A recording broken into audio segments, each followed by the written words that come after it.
On behalf of the Louisiana Center for the Book in the State Library of Louisiana, thank you for joining us for this virtual 2021 Louisiana Book Festival presentation. This program is Backrooms and Bayous, My Life in Louisiana Politics by Robert Mann.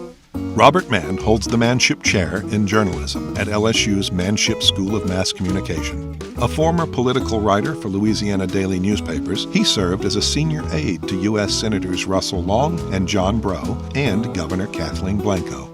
He worked on statewide political campaigns from 1990 through 2003. From 2013 to 2018, he wrote a weekly politics column for the New Orleans Times-Picayune.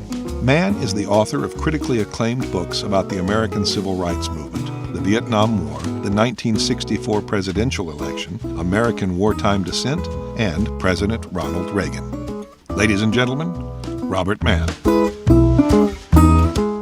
Hi, everybody. It's good to be with you. I'm sorry that we're not together in person this year, for the second year in a row, but I appreciate the opportunity to talk about this book that has meant a lot to me, and it's fun to talk about it in whatever forum and in whatever way that I can. So thank you for joining me for this discussion about the memoir that I published in August, Backrooms and Bayous, My Life in Louisiana Politics. I get asked a lot about why I wrote the book, because most of my writings are political history. Well, all my writings are political history. And this is the first book that I've written that is about myself, that's personal in this way. And I think some people were kind of surprised that I wrote something like this.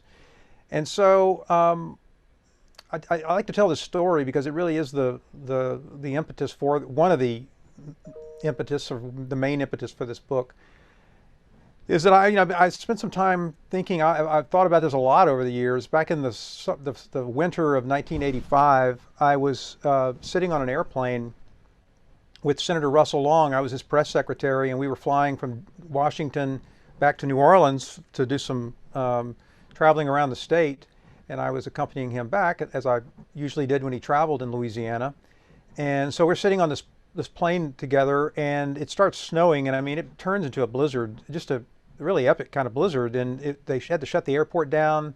They had to de-ice the plane several times. We were sitting on the runway for, I think, about 2 hours before they allowed us to take off and things sort of settled down and the worst of the snowstorm passed. And so we were just making small talk, and finally I said, Senator, tell me some stories about Uncle Earl. Tell me some Uncle Earl stories. Uncle Earl was, the governor of Louisiana, who Senator Long worked for in 1949 before his election to the U.S. Senate. And Earl was kind of raised Senator Long in a way. His father died when Russell was 16, and so Uncle Earl was really kind of a father figure to him. And he was also one of the ways that he knew a lot about his father, because Uncle Earl told him a lot of those stories, as did his mother. So he started just telling Uncle Earl stories, and he told Uncle Earl stories, and Uncle Earl this story and that story, and he went for 2 solid hours just telling me Uncle Earl stories.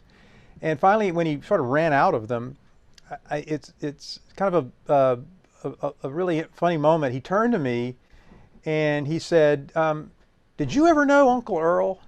And I said, "No, Senator, I was 2 years old when your Uncle Earl died." And it reminded me of two things. That Russell Long was really sort of oblivious to the age of people. He assumed that if he was with you, you knew everything that he knew, and he would take your advice if you were 12 years old or 80 years old. He would listen to you and treat you with the same amount of respect and dignity.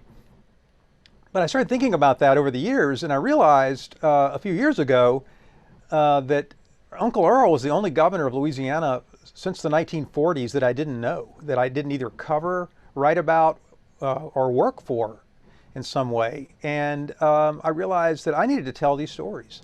Victor Busey, who was the longtime head of the AFL-CIO in Louisiana, and really for several decades, one of the most powerful people in Louisiana politics.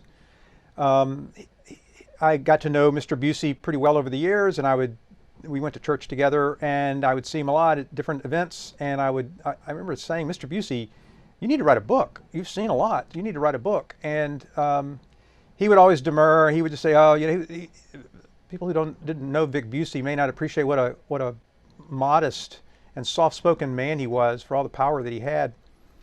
And he wouldn't do it. And I said, finally, I said, well, you know, if you're not going to write the book, and I understand why people don't want to write a book, that's not an easy task. At least let me arrange someone from the LSU Oral History Center, the T. Harry Williams Oral History Center, to interview you, because I just hate the idea of all these stories you have. I mean, Victor Busey was one of those people who carried Earl Long out of the governor's mansion when they put him in the mental institution in Galveston. Victor Busey was one of the people who carried him out, and Earl Long was cursing him the whole way. And I just thought, you've got some great stories. They need to be told. And Vic, bless his soul, he died without doing that, to my knowledge. And I just thought, I don't want that to be me. I've seen a lot. I worked for 3 U.S. senators and knew a number of other ones. I knew all these governors. I've seen a lot, done a lot. And I didn't want those stories to die with me. I wanted to tell them. I wanted to take the advice that I'd given to Vic Busey. And the other reason I wrote the book is that I've got 2 children who have only really known me as a college professor here at LSU. They you know, when they were really little, I would take them to Washington, and they bounced on John Breaux's knee, and they spent some time in the governor's mansion. And I tell a lovely story in the book about taking my son, who was then about 6 years old, to work with me one day. It was actually the day after the 2004 presidential election. My wife was out of town, and I had both kids, and he was sick, and so I couldn't send him to school. So I took him with me to work, and he, I had to take him to a meeting with the governor, and the governor doted over him and was really kind to him. And so he has no memory of that. They just remember me as a college professor. So I wanted to write this book for them so that they would know what their dad did, and that maybe if I'm lucky enough someday to have some grandchildren, then my grandchildren will know something about me, because I know very little about my grandparents. Even though I had vivid memories of all 4 of them, I know so little about them, and I wish I knew more. And so maybe it's a gift that I can give to some grandchildren someday. The way that I kind of talk about this book is through the characters that are in the book, the people that it's about my experiences, but I really am proud of not devoting too much time to myself, because I'm not that interesting. It's the people that I knew and worked for and came across over the years that I think are more interesting than anything that I can tell about myself. So really the book is about these people who meant a lot to me, political leaders and others who I just think were very interesting characters, and who taught me a lot, and helped me along the way. And so one of the first people what I thought I would do is talk about what I learned from some of these people, some of the lessons I learned from some of the people in the book. And so the first person that I talk about is Dave Norris, who was my economics professor in college at Northeast Louisiana University, now the University of Louisiana at Monroe. And while I was in his economics course, which was a very tough course, one of the toughest courses I took in college, Dave was also running for mayor of West Monroe, and he won that race. And about 6 months later, I graduated and had gotten a job for the Monroe News-Star, and they assigned me to cover West Monroe City Hall. So I was now covering my former professor, and I spent about a year and a half, 2 years covering Dave. Maybe not even that long, but I spent enough time covering him that I realized that he was really one of the most gifted and talented people and politicians, and one of the kindest souls that I would ever come across. And after I left the News-Star and moved on to Shreveport, I stayed in touch with Dave, and I'm still in touch with Dave. I dedicated my Ronald Reagan biography to him, which was almost kind of a joke, because Dave's a very liberal Democrat who has no regard at all for Ronald Reagan. So it was it was funny to be able to dedicate a Ronald Reagan book to him. But Dave became my mentor and one of my dearest friends, and one of the people whose friendship and mentorship I treasure more than almost anybody in my life. And one of the things that Dave taught me that I still occasionally tell students who come in here in my office here and complain about wanting to quit a job, or quit a course, or quit something, I tell them that the advice that Dave gave to me one day when I was in his office complaining about my job and saying I'm going to quit. He said, "Bob, don't ever quit your job on a bad day." And let me tell you, that advice has stuck with me all my life. And there have been many times when this week, when I had a bad day. And I wasn't thinking about quitting my job, but when I think about making some big decision, I think of Dave's advice: don't make a big decision on a bad day. Is the way I would interpret that decision, that advice. And it saved me from a lot of bad decisions, because the next day things look better. The next day things look better. I'm grateful for Dave for so many reasons, and I write about how he opened my eyes to poverty and made me a more compassionate person. But that advice is something that I'm really grateful for. I tell a story about Bill Dodd, who was the lieutenant governor. Bill Dodd was a fascinating guy. He was a college student at Northwestern, and he knew Huey Long. He got kicked out of Northwestern, and Huey Long came to his rescue in the 30s. And so Dodd grows up and he becomes lieutenant governor, and a lot of people remember Bill Dodd as the long-term education commissioner in the state. But he was also Russell Long's campaign manager in 1948 when Senator Long was running for the Senate for the first time. And so I called Dodd and I did an interview, because my first book was a biography of Russell Long, and when I did this long interview with Dodd, he was very helpful to me. And at the end of the interview, I was working for John Breaux. I was living in Washington at the time.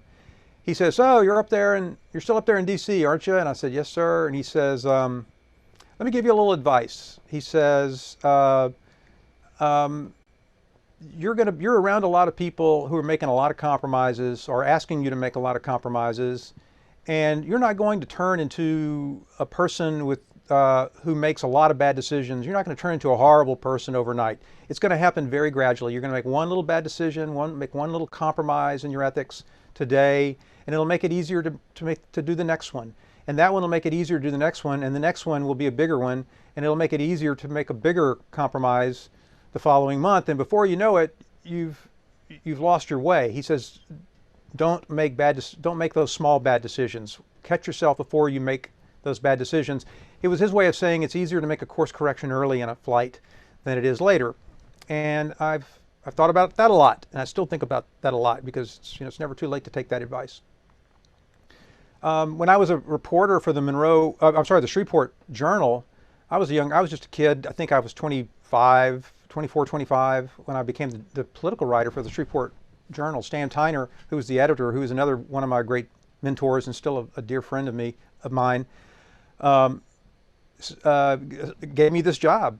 I was just lucky and blessed to have somebody like Stan in my life and give me this incredible job covering the governor's race of 1983, when Edwin Edwards was trying to come back against the incumbent Dave Treen, and they assigned me to cover Edwin Edwards. So I call up the Edwards campaign and tell them I'm the guy who's going to be covering them, and they were really welcoming to me, partly because I think they wanted good and better press up in North Louisiana, but also because my paper, the Journal, had just endorsed Edwin, which was a big deal, and Edwin had worked really hard for that endorsement. In fact, I didn't know how hard he worked on it until after Stan read my book and called me a few weeks ago and gave me the whole backstory that I didn't have about how hard Edwin had worked for that editorial endorsing him. And so I now understand a little bit more why Edwin was so happy to have me along. But here I am riding around in the back seat of a car with Edwin Edwards and his driver for weeks and weeks and weeks, just the three of us. And I had an amazing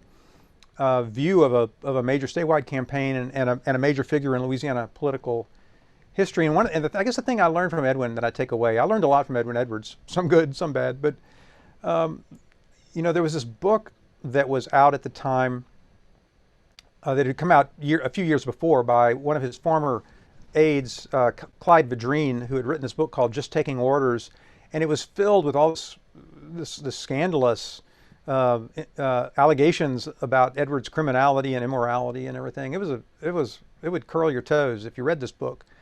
And people would bring the book to Edwin. He would be at an event, after an event, people would walk up and hand this book to him, and they weren't doing it because they were trying to embarrass him. I think they just said, "I read a book about you, and I thought you might want to sign it." And if that happened to me, I would probably react to it like it was a snake and jump back. But Edwin would take the book every time. He would take the book and he would sign it, and in very good humor. And I don't know what he would write in it. I would love to have a copy of one of those books that he signed to see what he wrote. I wish maybe my journalistic instincts weren't as good in those days, but I should have track one of those people down and say, what did he write? And maybe I didn't, I forgot about it, but if anybody's watching this and you've got one of those books, or you know someone who's got one of those books signed by Edwin Edwards, let me know. I'd love to have a screenshot of it, a photograph of the page that he signed. So I learned from Edwin, don't take yourself too seriously. Laugh at yourself. People find that attractive, and people in general, and politicians in particular. The thing I learned from Russell Long was that, and I try to do this with students, is don't put too much distance between you and the people around you, no matter what your position is. Russell Long was the second most senior member of the Senate, the former chair of the Senate Finance Committee, really one of the 4 or 5 most influential people in Washington. And he treated me, and Rafael Bermudez, who was his press secretary before me, warned me. He said, look, you're going to be riding in a car in a meeting with Senator Long, and he's going to turn to you and he's going to ask you his opinion on some issue, and be careful what you tell him, because he's going to listen to you. He's going to take your advice on that. And sure enough, that did happen. And I maybe I didn't always give him good advice, but he treated us all with such respect and dignity, and didn't. I always called him Senator Long. I never called him by his first name or anything. But it was an easy relationship, and I never felt like I had to tiptoe around him. And I remember this. I tell this story in the book. I remember this really sweet moment that I was with him one day in the anteroom of the Senate Finance Committee, and Senator Daniel Patrick Moynihan, who was the sort of the giant from New York, senior member of that Finance Committee, was just berating a staff member. I can't remember what this guy did, but he did something that really angered Moynihan. There were probably a dozen people in that anteroom, including several senators, including Senator Long and me. And Moynihan is just tearing into this guy in front of all these people, which was just so inappropriate. And I remember Long looked at me. He kind of motioned toward the door and he said, let's go. So we walked out the door, and we're walking back down the hall. This was in the Dirksen building. We're walking down the hall over to the elevator to go to the Russell building. And he leans over and he puts his arm around me, and he just kind of leans on me as we walk down the hallway. And he didn't say a word, but I took it as his way of saying, I don't treat my staff the way you and I, what you and I just saw in there. And that was sort of a way of him saying, I do things differently, and it was clear he didn't want to even watch what was going on. He was made very uncomfortable by that. Buddy Roemer, who I got to know, former Governor Roemer, I got to know later in his life after he was governor. I had taken a leave of absence from Senator Breaux' staff to serve as the communications director for the Louisiana Democratic Party in 1995 for that governor's race. And Roemer was running. Was it Roemer? Mary Landrieu, a bunch of other people, Mike Foster, and we thought Roemer was the real person that we needed to take out. And so my job was to go after Buddy Roemer, and I went after Roemer with such ferocity that I'm embarrassed by it. I said some awful things about him that got quoted on the front page of the Advocate, that at the time made me proud. But later, years later, I realized I'd gone too far, and it was a part of my makeup that when I'm not a really competitive person in a lot of ways. When you put me in a political campaign, some of the worst instincts come out. I really get very competitive, and I went after Roemer with, like I say, just with the kind of ferocity that embarrasses me. And but I would, after Roemer and I were, it ended up that Roemer and I were attending the same church. We were members of the same church, and I would see him around church all the time. And he was always nice to me, which really confused me. I mean, I wouldn't have been so nice to someone who had attacked me. So I wouldn't have been rude to them, but I certainly would have avoided them. Roemer went out of his way to speak to me. And I remember one day I'm at the Barnes and Noble bookstore on College on a Corporate in Baton Rouge, and I hear my name, and I can tell immediately it's Roemer. He had a really distinctive voice, Bob, Bob, Bob, and he comes running over to me, and he had just finished reading my book on the Vietnam War, and he was telling me how much he enjoyed it, and I was just kind of disoriented. And so I just decided to, it was time to just be friends with the guy. He wanted to be friends with me. He didn't seem to hold it against me, and why should I, feel awkward around him? So I just started seeking him out. And in 2008, when John McCain was running against Barack Obama, Romer was pretty close to John McCain. They knew each other pretty well. And so I asked Buddy to come speak to my honors college class that I was teaching on the presidential election, and Romer was kind enough to come. And before he spoke, I apologized to him in front of my students and said, I described everything that all the awful things that I'd said about him, and said, Governor, I want to apologize to you, and I think I ought to, model that for my students and apologize to you in front of my students. And I did, and we became really good friends. I mean, we didn't, hang out all the time, but I saw Romer a lot in the last few years of his life. And in fact, the chapter that I write about all this, I wrote about it in the bookstore coffee shop at Barnes & Noble with Buddy sitting just across the room. And we would just after having had a very nice conversation with him. And the last time I saw him was at Barnes & Noble a week or two before the pandemic shut everything down. And of course he died before we could sort of all come out and see him again. And so Romer taught me it's never too late to make someone your friend. It's never too late you shouldn't count people out. No one, including, I'm the one who was probably, I might have thought I was beyond redemption for having a friendship with him, but he taught me it's never too late to make someone your friend. And I'm glad that I became his friend, because it also prompted me to reassess his governorship. And I'm happy that he and I were on a panel a few years before he died, in which I was able to praise a lot of what he did and tried to do when he was governor. I don't think he's been appreciated like he should be. And I'm happy that I got to say that about him in his presence. John Breaux, who I worked for 17 years as his press secretary and state director, the thing that that Breaux taught me was that politics should be fun and life should be fun, and kind of like Edwin Edwards, don't take yourself too seriously. Always take time to laugh at yourself and enjoy what you're doing, and don't be self-important. Breaux, Breaux had these malaprops. He would say something. I remember hearing him say, "I'm walking on thin eggs," or there was this great story that he tells. I didn't observe this, where when he was a young congressman. He's out in California, and he's at this fancy dinner with this older woman sitting next to him, this wealthy matron, and they bring out between courses a little round on a dish, a little round piece of sorbet, and Breaux thinks it's a hard-boiled egg, and he starts putting salt and pepper on this sorbet, and the woman leans over to him and says, "John, that's sorbet."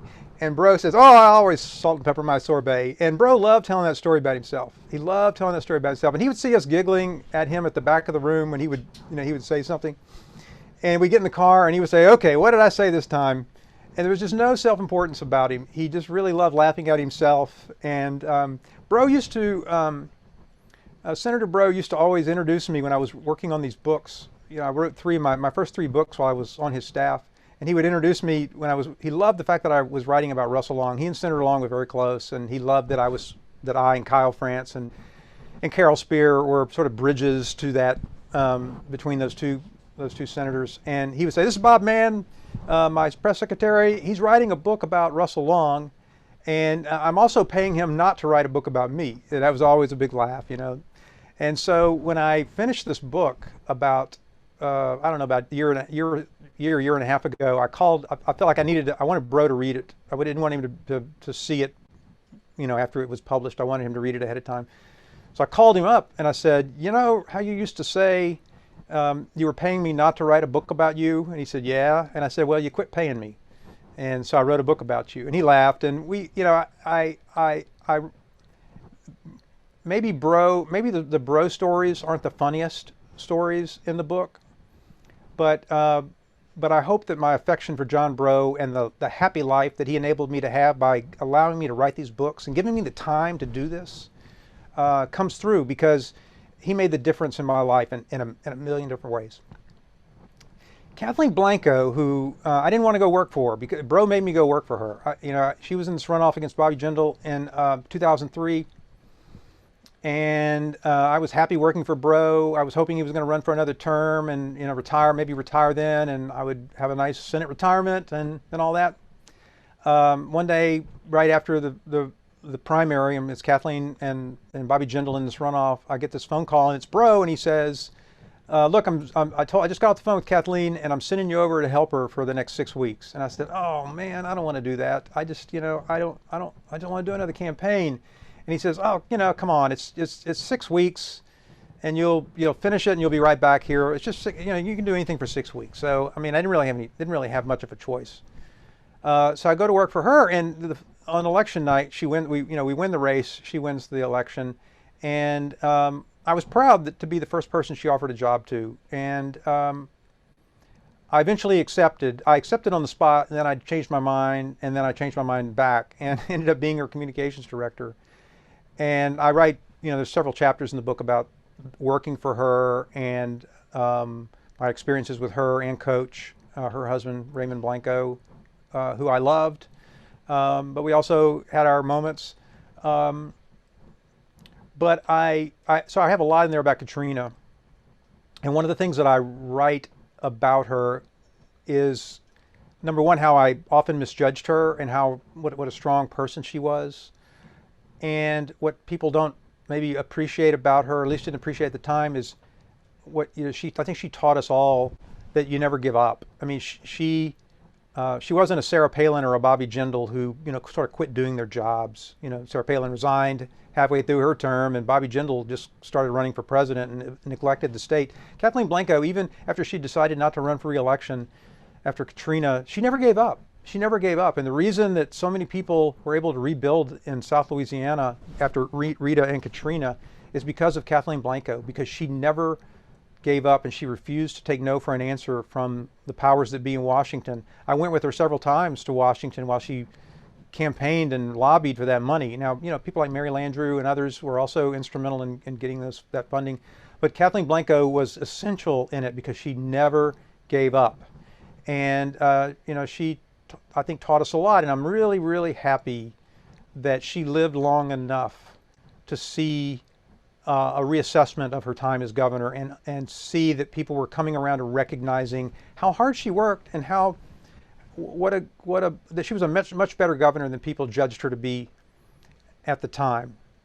And the other thing that Kathleen Blanco taught me was, in a sort of an ironic way, was how to give up. And by that I mean how to die. Because when she got cancer, when she was dying of cancer, she was so open about it and so at peace about it. She didn't want to die, obviously, but she knew she was going to die. And so I think she made this conscious decision that, because she was a woman of deep faith, really deep, profound faith, and I think she decided that, that if this was her fate, she was going to meet it with dignity and with faith and trust in God that whatever happened, she was going to be okay, and her family was going to be okay. And so I remember, about 8 or 9 months before she died, going to a staff reunion here in Baton Rouge, where she just talked very openly to all of us about what she was going through, and invited us to ask questions of her. She was just so open about her health and what she was going through. And then the last time I saw her was at the Louisiana Political Hall of Fame dinner in Lafayette the year she died, and we had a very nice conversation. And you could tell that this was a woman who was not long for this life, but very at peace with where she was going. And she taught us all a lot about how to leave this life, and I'm grateful for that.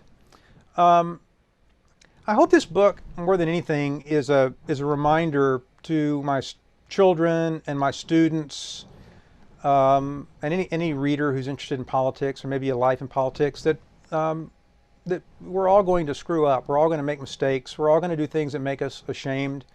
We'll always embarrass ourselves. And a wise person said, "The unexamined life is not a life worth living." And that's kind of the approach that I took with this book, that I wanted to really tell some fun stories and help people understand who these people were. And I've been gratified that so many people have written me saying, "Oh wow, I really understand so much more about the kind of person John Breaux was," or "You really captured Raymond Blanco," or "My God, you really told me some stuff about Russell Long I didn't know. But I also wanted to deal with the mistakes that I made and what I did that I was ashamed of and what I learned from it. So in almost every aspect of my life, I tried to deal very honestly with that and be honest about where I think I messed up and what I learned from it. And what I learned from this is that there is such a thing as grace, that we have to ask for it and accept it. But I hope that I've communicated in the book that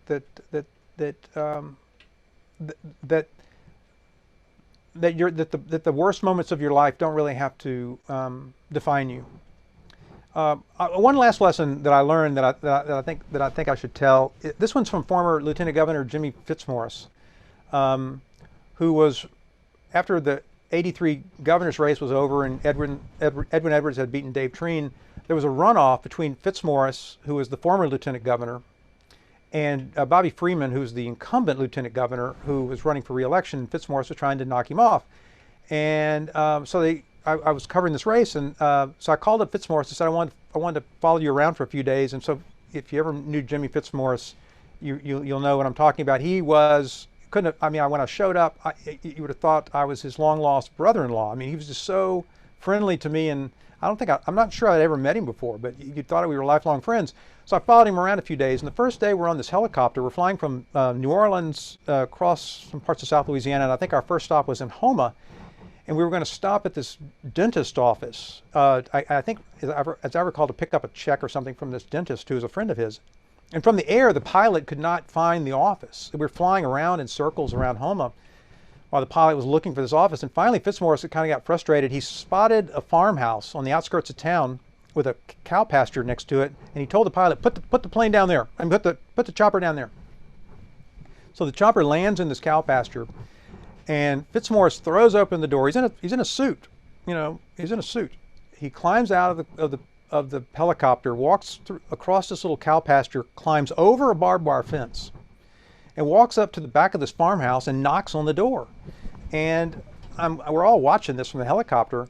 And this elderly couple comes to their back door, and I can see them talking for a few minutes, and Fitzmaurice is writing some stuff down, and he comes back and gets in the helicopter and he says, okay, I got the directions, let's go. So we fly off into, find this dentist with the directions from this elderly couple. And I've often wondered the stories that this elderly couple tried to tell their children and grandchildren later that day. You'll never believe the lieutenant governor landed a helicopter in the cow pasture and knocked on our back door and asked for directions. And I can just hear, the children saying, okay, it's maybe time to put mom and dad in the home. They're starting to lose their grasp on reality here. But what I learned from Jimmy Fitzmaurice, and this is a lesson that all of us men need to learn, is that no matter how important you are, and no matter how sure you are about where you're going, you should never be too afraid to stop and ask for directions. And so that's what I learned from Jimmy Fitz. So thank you for this time. Your attention. I appreciate you listening to me about the book. I hope I've enticed you to want to read the book. If you're interested in a copy of the book, I'm selling signed copies at backroomsandbayous.com. I'd love to sign a copy and send it to you, or I'll be signing books at bookstores around the state. So I hope I'll see you somewhere along the way. Thanks very much.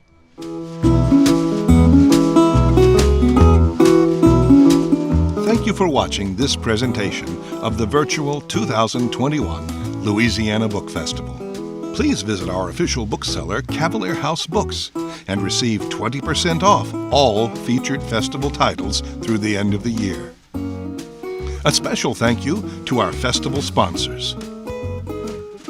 The Louisiana Book Festival will return on October 29th, 2022.